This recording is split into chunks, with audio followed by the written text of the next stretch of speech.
नमस्कार, आप देख रहे हैं बिहार हेडलाइंस और मैं हूं अचला श्रीवास्तव। बिहार में कोरोना संक्रमण के मामलों में वृद्धि दर्ज करने के बाद कई सारे केसेस ऐसे सामने आए हैं जहां पर मरीजों को ना बेड मुहैया कराए जा रहे हैं, ना ही उन्हें कोरोना की दवाइयां मुहैया कराई जा रही हैं, तो कहीं पर ऑक्सीजन सिलेंडर ही खत्म हो जा रहा है।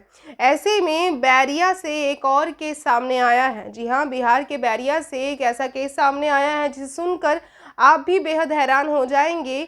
लेकिन ये सारे जो वाक़या हैं वो हर जगह हुए जा रहे हैं, चाहे वो कोई भी इलाका हो। तो आपको बता दिया जाए कि बिहार के बैरिया में एक 20 वर्षीय लड़की को कोरोना ने घेर लिया, यानी कि वो कोविड पॉजिटिव हो गई। कोविड पॉजिटिव होने के बाद जब उसके माता पिता ने उसे बैरिया में ही स्थित एक सरकारी अस्पताल में भर्ती कराने के लिए गए तो वहाँ उन्हें कोई भी बेड की सुविधा नहीं मिली।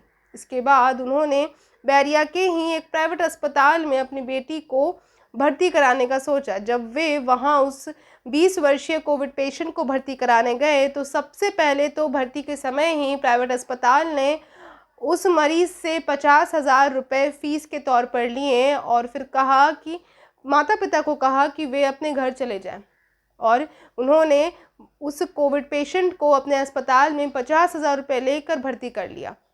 उसके 2 घंटे बाद ही कोविड पेशेंट यानी कि 20 वर्षीय लड़की ने अपने माता पिता को फ़ोन किया और कहा कि वे जल्द से जल्द उसे उस अस्पताल से लेकर जाए।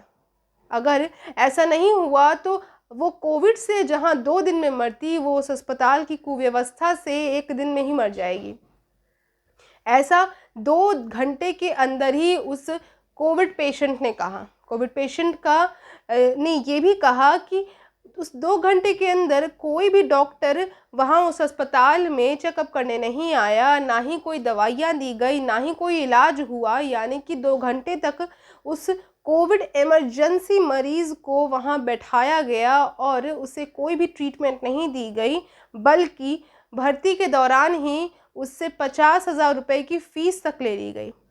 तो ये है बिहार की हालत, जहाँ पे अस्पतालों के अंदर केवल और केवल लूट खसोट मची हुई है और अस्पताल की जो व्यवस्था है वो अभी भी, यानी कि कोरोना के इस पीक टाइम पर भी वे लूट खसोट मचाए हुए हैं और बस अपना फ़ायदा ही देख रहे हैं।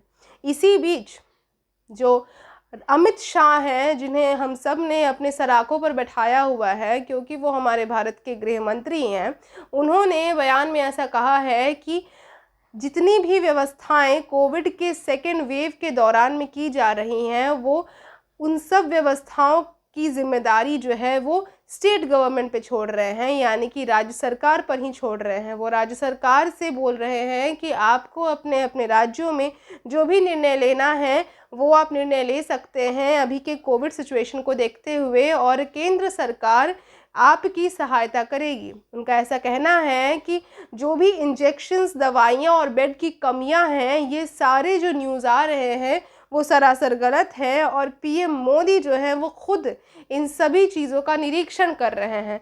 ऐसे हालातों में जहां गृह मंत्री बंगाल चुनाव के लिए कई रैलियां कर रहे हैं, वहीं दूसरी ओर वे ऐसा कह रहे हैं कि सभी मरीजों के लिए दवाइयां, इंजेक्शन्स और बेड्स की सुविधाएं उपलब्ध की जा रही हैं।